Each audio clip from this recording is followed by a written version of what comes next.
something I discovered is you have two schools of thought. And these are not conscious schools of thought. These are just two completely different ways of looking at things. The people that you and I deal with on the majority of the time are on the internet. They're doing their research. They're on Bald Truth Talk. They're on, they found a doctor that's on the IAHRS and they've started doing research, asking questions, maybe even talking to patients if they're a little bit more diligent than the average patient nowadays. But then you have the other side of things where it's not just the word of mouth marketing that's going on, which is very powerful, but you also have this mentality that while you and I and the majority of people look at these clinics that do 20 patients a day as absolutely ludicrous, there's another section where people just they don't understand why that could ever possibly be a bad thing. Well, it just doesn't register with them. Yeah, it doesn't register with them, but they also think that the busier the clinic, the better the clinic. Yeah. And, if they are advertising more, and that's just the mentality of when you're dealing with any commodity. Yeah. People want to be part of that party. And if you see it enough, and if they're out there enough, and there are so many people who are going to this particular clinic, they must be great. And that's how the large chain clinics have, continued to thrive. It is reminiscent of that. Yeah, absolutely. And the way I discovered this type of visual that some of these patients have with regards to what's normal and what's accepted and what should be going on, I learned it firsthand. And the way I learned it firsthand is when I got to Turkey the second time around, I actually made an effort successfully to infiltrate one of these clinics that does 10, 15, 20 patients. I was going to ask you about that because that story was wild. Yeah. Talk about it. So I really, it's if I want to speak with authority on something, I will usually research it quite a bit and try to dip my toes in so I can say that I know what I'm talking about, which is fairly useful in this world. But well, sadly, most people who represent themselves online go out there and claim that they are experts in something really aren't. Yeah, we've hashed that out to death. I mean, it's just a part of the online world that we live in. But I decided to do another hair transplant mentor first, and I infiltrated. Very key word here. It is what's referred to as a technician-only clinic, and when I say a technician-only clinic, I have to differentiate the different types of clinics that are in Turkey. There's technician only, where there may be a doctor present or in name only that has zero input physically or otherwise on the surgical procedure itself. They may draw a hairline.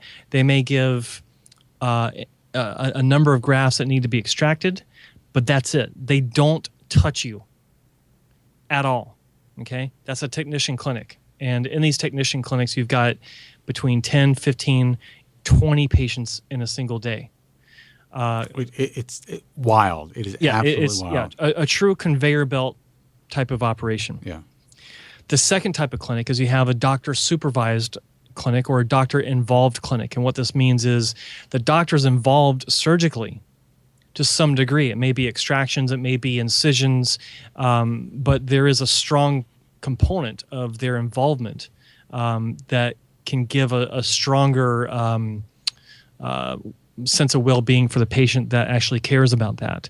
And then you have the doctor-only clinics, which are very few, where the doctor does all the extractions, if it's FUE, obviously, and all the incision making. And, the latter two of the three that I described, those are fine because even in a doctor-supervised clinic, the doctor is supervising. The doctor has his technicians that he is directing. Let's be candid. The vast majority of physicians or clinics who are performing FUE on a larger scale here in the U.S.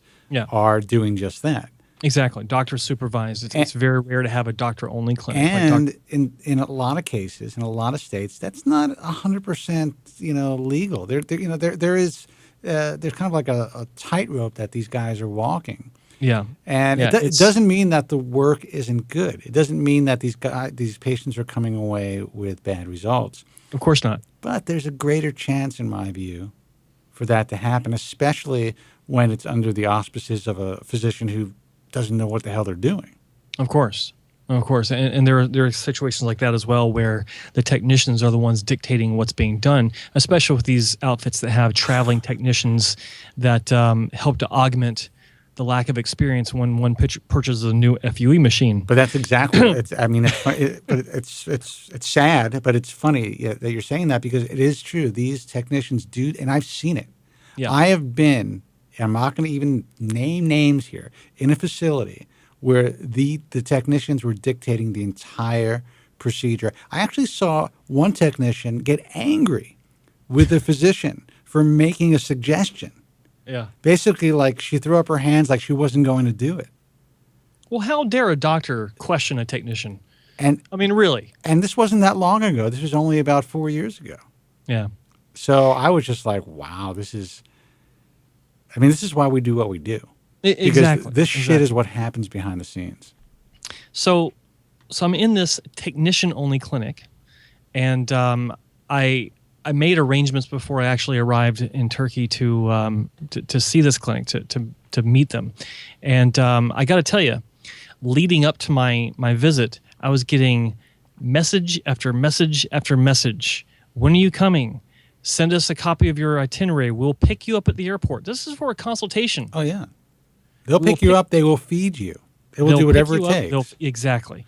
So because in their mind, if you're visiting, you're having surgery. Yeah, and I got some more revelations to reveal that is exactly what they're expecting. Yeah.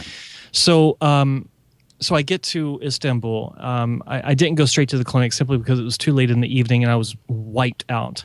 But the next day, I contacted my my consultant, for lack of a better, who was being referred to as a doctor, I should add, and they sent a car. Or maybe he's like a chiropractor or something. Well, he's something, but he's not someone that should be near any surgeries, that's for sure.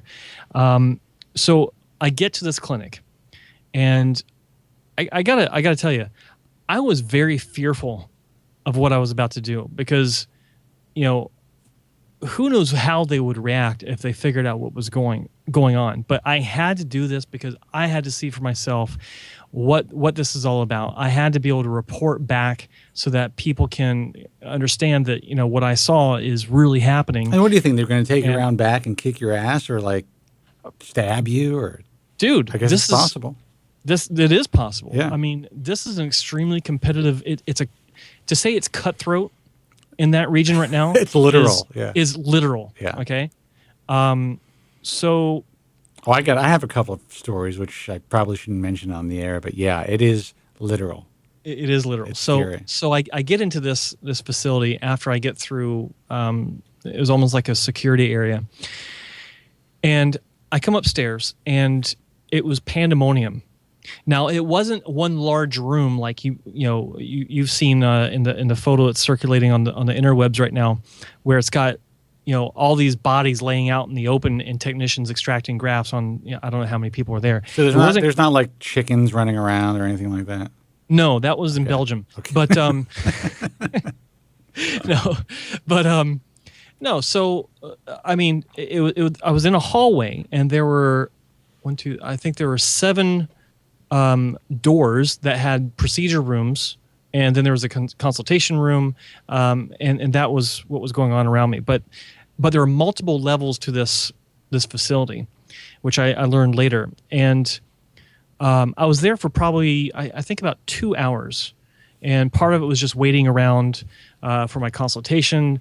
Part of it was waiting around to be able to see a procedure, which I was insisting on, right. So I could get actual confirmation of what's going on. No, but you're waiting around, and there's a bunch of other people waiting around. It's like a revolving door. People are coming in, people are going out. You're seeing people post-surgery, pre-surgery, in the middle of surgery, coming out for their lunch breaks or what have you.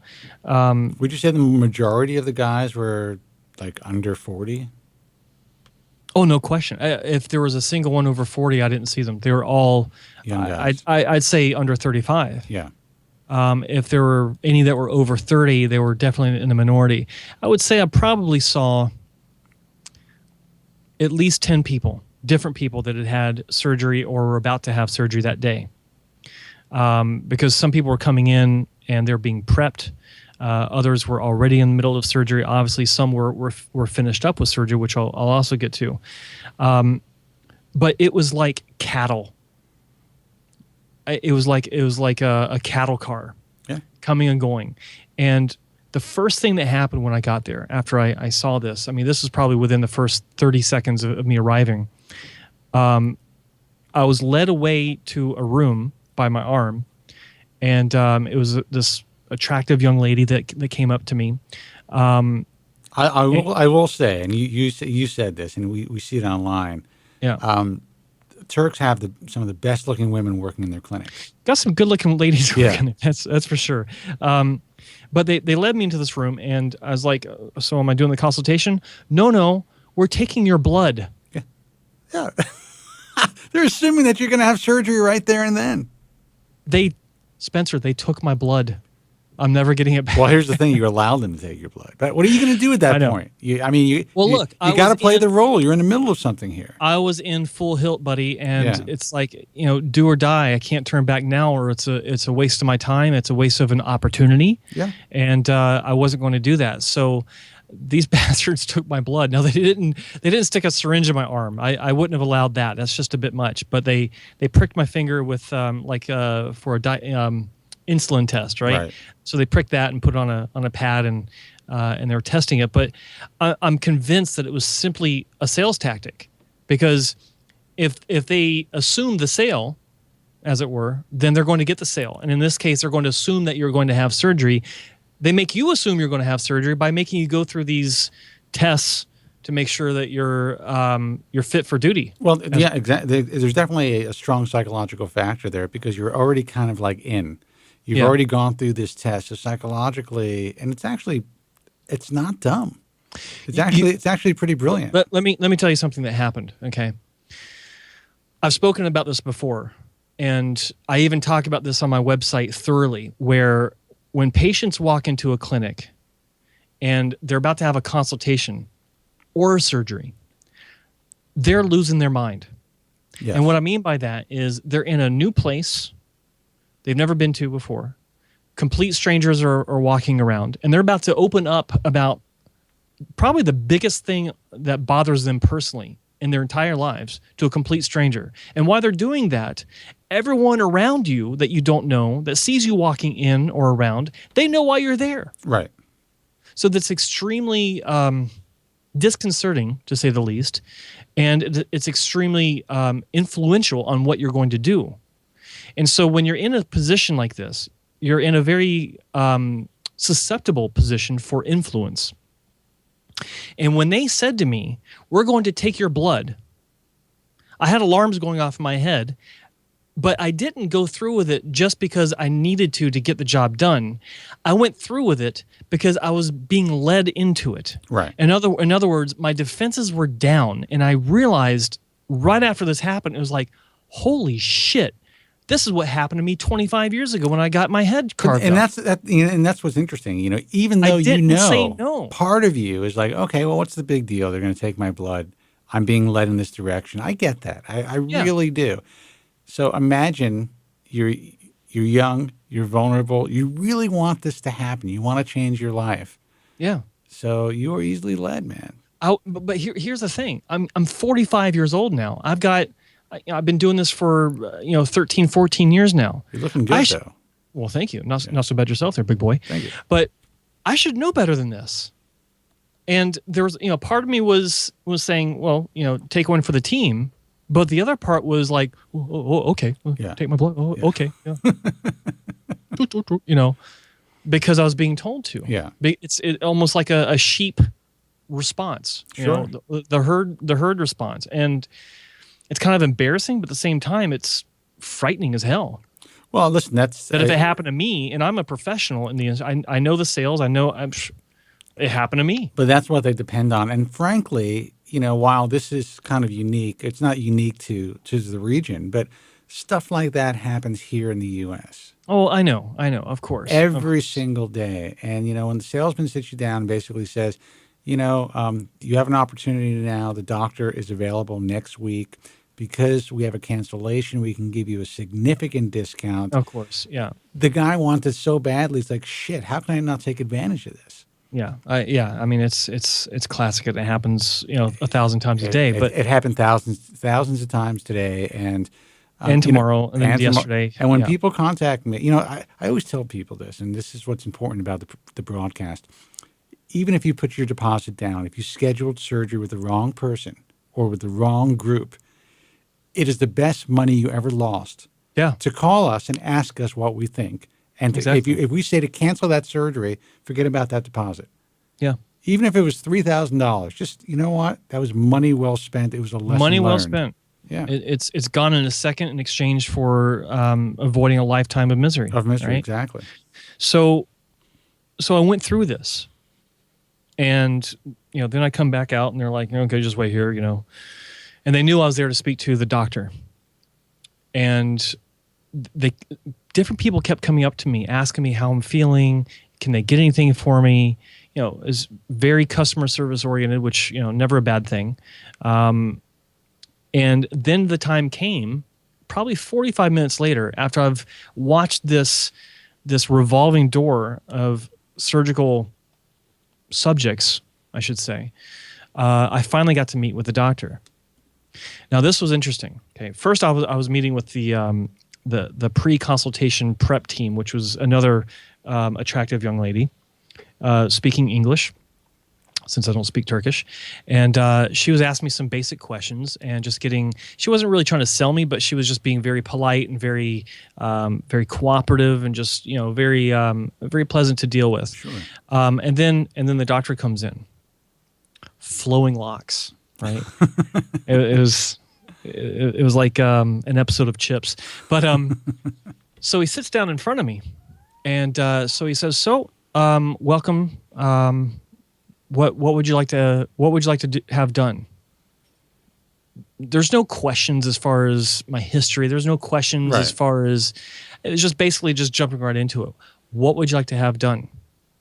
And so I thought, well, okay, what would anyone in my condition want to have done if they've never had surgery? Well, I'd like to have my hairline lowered. Okay, all right. So he's talking to me about my hairline, and then he says, ask me if I'm actually familiar with the process. I said, well, yeah, you take hair from the back, put it at the front, and I said, I have had it done before, and he goes, you have? And long story short, he got up and he's looking at my hair, and credit to Dr. Wong, he actually said in Turkish to his assistant, and I only know this because I recorded the whole thing and I had it translated. That's awesome.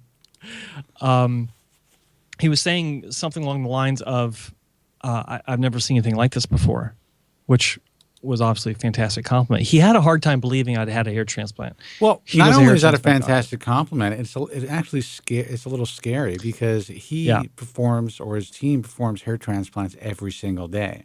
Dozens of times every day. Right. So if he hasn't seen a great hair transplant, imagine the shit that they're churning out. Well, and that's the thing. So, I mean, any true expert in the field, let me tell you, you have one of the best hair transplants I've ever seen. But anybody who really understands the field, if they look close enough, they can see, even though they're subtle, some of the telltale signs of the surgery. It's just the way that it is. No one in the general population would ever think you had anything done. Exactly. It would take if it takes an expert. The general population would have no idea, but an expert would see where Dr. Wong carved in "Jerry was here," and say the fact that he couldn't see that straight off the bat. Well, he doesn't read English, That's actually frightening. It was frightening. But to his credit, I have to give him credit.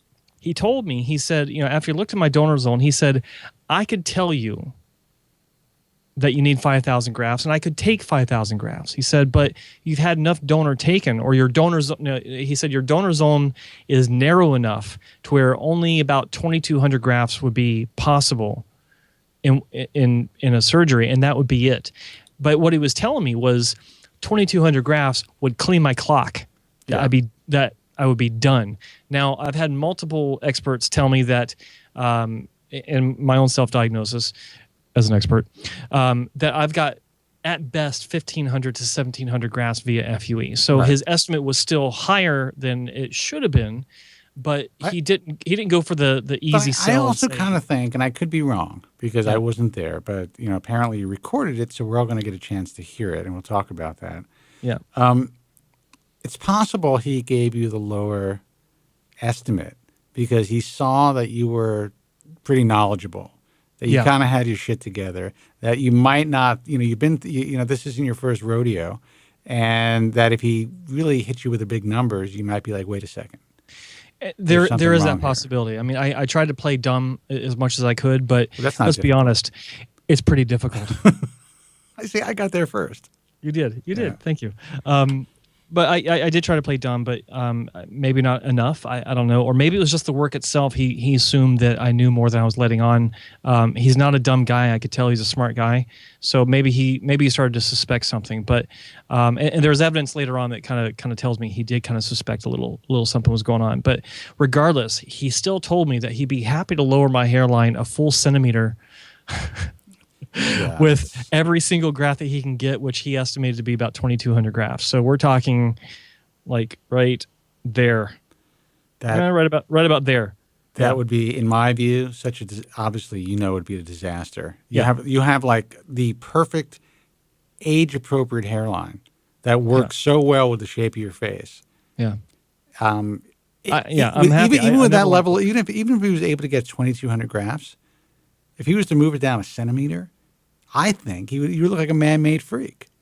Even if every graft grew perfectly in a perfect angle, everything was placed. It would just be like I wouldn't know ultra weird thin hairline in front of your current hairline. I wouldn't know what to do with myself. It's like, how do I don't know what to do with this. This is it would just be weird, but or disastrous, I should say. I think it would be disastrous. But yeah, I mean, it was an extremely surreal experience. And then he got up and left, and then it was the closer's duty to close me, to get me to do surgery. And so in comes the guy that I was originally dealing with, and of course he's wearing scrubs, because it's much more convincing. Everyone's wearing scrubs, sure. It's much more convincing, even though they're not doing surgeries. And so he's like, "So what do you think? You want to do it? We can do it tomorrow." Well, of course you can. Yeah. Because he told me, he said, well, it's Ramadan, so we're slow. Right. Of course it is. Why else would you be slow? That's wild. And so I said, well, I'm interested, but as I told you before, I still need to see a surgery. I want to see how this is done because, quite frankly, it scares me. He's like, no problem, my friend. No problem. We'll show you surgery. So I'm waiting for half an hour. And, I know it's not like a problem because there's like 7 or 8 surgeries going on in my immediate vicinity. God knows how many are going on the different levels of this hospital. And so while I'm waiting for this guy to let me in to see a surgery, 3 guys walk out of one room. And they're brothers. And I don't know why I want to laugh, but go ahead. All 3 of them had just had what anyone in the industry would call FUE mega sessions to the extreme. Right. Because they were done and bandaged and on their feet by 2:30. Oh, yeah. 2 of them had already had 4,500 grafts, and the third one had 3,800 grafts. So one of them spoke English, and I walked up to him. I said, "Hey, do you mind if I ask you some questions? It looks like you just got a lot of grafts." And he said, "Oh yeah, I just had 4,500 grafts, and my brother here, he just had 4,500 grafts too, and my other brother, he just had 3,800 grafts." And they were all in the same OR, same room. And I said, "So you all had this done today or yesterday? Are you coming back for a visit?" And he goes, "No, all of us just finished." And they had just come from what I believe is the same room. I mean, they just came out the same door. That's wild. And this is where I learned more about the word of mouth in the Middle East type of marketing, where he told me, he said, all my friends have said that this is the doctor. He's the one. He takes care of you, and they all got a lot of grafts and blah blah blah blah blah blah blah. And I was like, oh, okay, so all your friends must have like all these great results, right? Well, we don't know because it takes a while for it to grow, and it's not been long enough yet. I'm like, oh, okay. Well, how long has it been since these guys had surgery? Oh, like 9 months.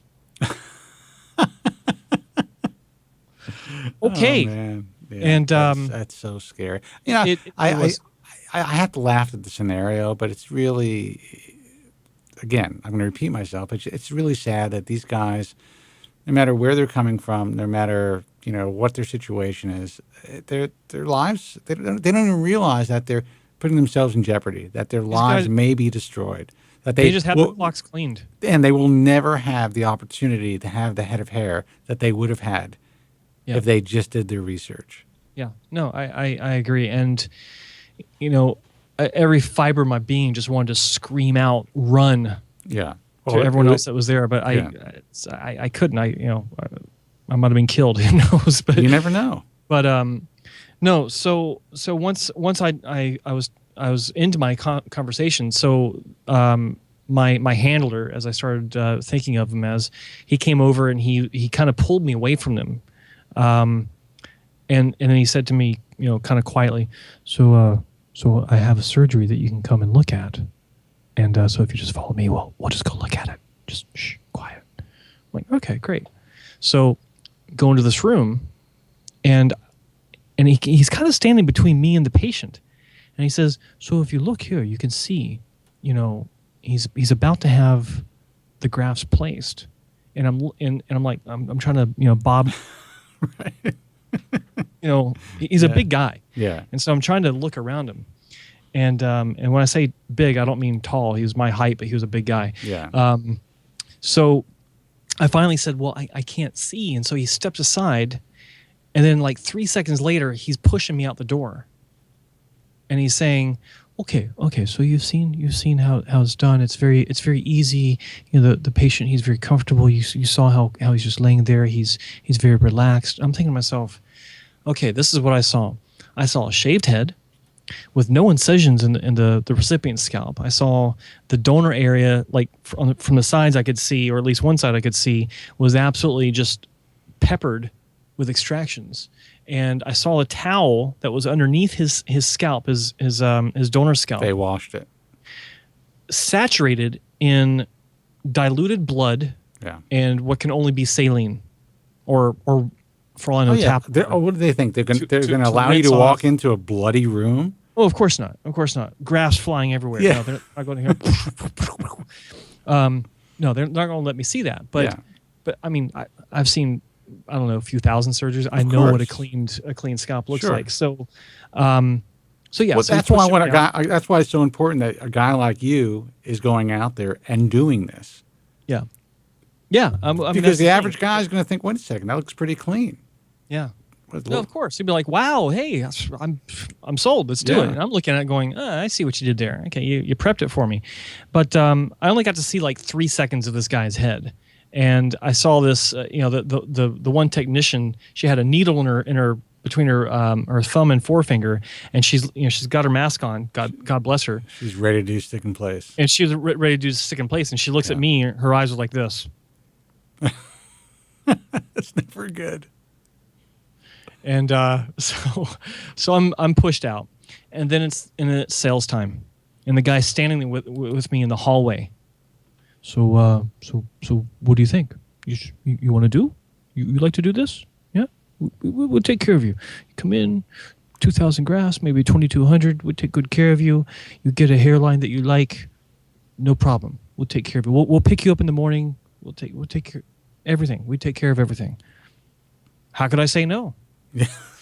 So I had my hair transplant the next day, and but how much? So what was the price? Did you talk about price with them? 1,500 euros. 1,500 euros for 2,200 grafts. Now here's the thing. Wow. The guys I talked to earlier that had just had the threesome of the hair transplant orgy, every one of them paid 1,500 euros. Yeah. Wow. So it's an all inclusive buffet, all you can eat. €1,500, as many grafts as we can get. Period. That's And it's wild. there is no discussion. There is no negotiation. It's €1,500. The only negotiation is whether you can lower your hairline just a little bit more. Yeah. With 500 extra grafts. So I walked out of that place. I said, I need to think about this. And I obviously wasn't going to do anything, but I had to give him something. So I said, let me think about this. I'm in town for another few days. If I can do it, then tomorrow's the day. I got your number. I'll call you. So I never heard back from anyone at the clinic. They didn't do their pursuit of me as I expected them to, which tells me that they figured either I wasn't interested or something was up. I knew more than I was letting on. Regardless, what I saw and what I experienced led me to gasp for air when I walked outside. I finally got out into the sunshine, got outside of this clinic. I'm in the back streets of the European side of Istanbul, and I had to catch myself. I actually leaned up against the side of a car. I was just like, I can't believe what I just saw.